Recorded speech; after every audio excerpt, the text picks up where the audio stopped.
I've finally found my mechanic's gloves, which means I can continue this series. So in case you're unfamiliar, my name is Ty. This is my garage. The show is called Ty's Garage. We're working on the Subaru engine today. Still. It's November, and I'm still working on this engine. Taking my sweet time with it, and that's fairly obvious. We're doing a water pump today. That was what I think I said was the next step in the last video. And here we are at the next video from the last video, which is this video. So, water pump. Yes, we're doing a water pump. Alright, water pump is pretty difficult to screw up. It's actually pretty simple. It's right here. It goes here. I got the water pump kind of sitting on the engine stand. I have a fresh water pump gasket, which I guess is oriented like so. I'll probably have to actually take the tensioner off just to get access to that bolt. That bolt's gonna be an issue, but other than that, it should be a pretty quick installation.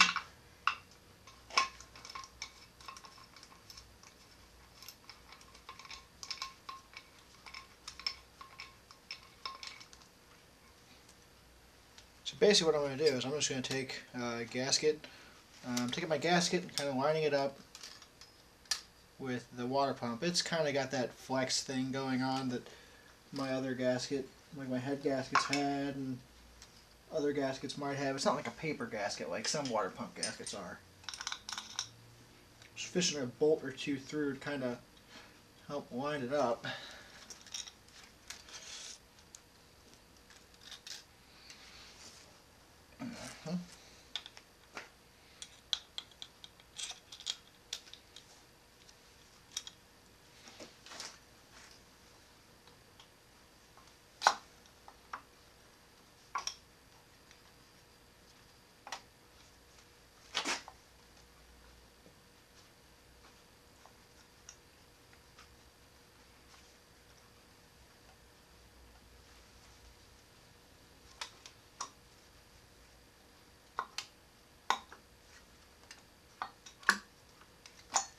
Once again, my cam pulley was in the way, but it's fine now. Okay, so I've got those bolts started. I'm just going to start all my bolts.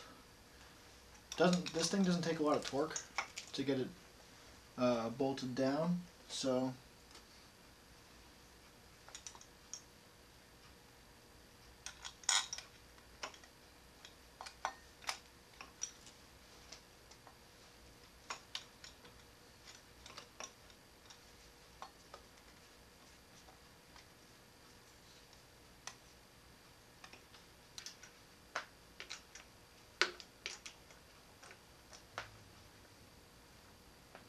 alright, it's snug.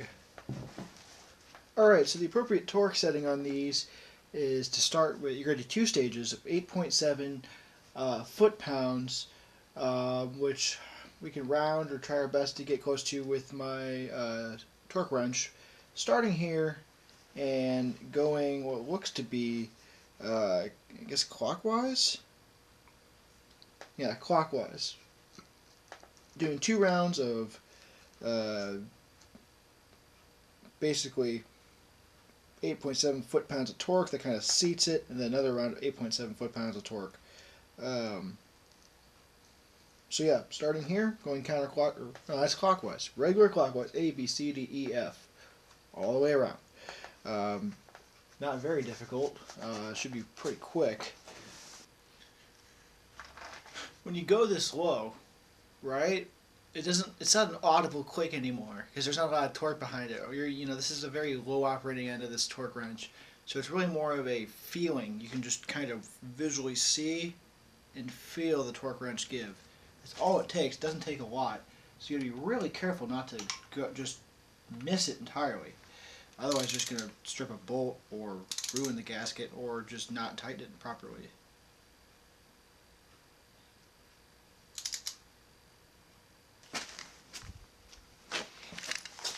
Alright, I got 1 full round done. Keep my torque settings at where it's at and just do it again just to make sure.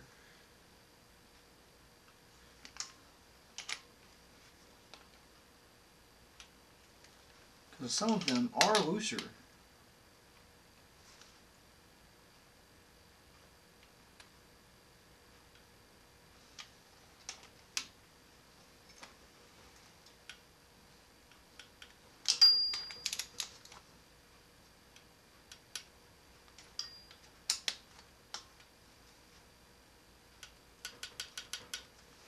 Just like that.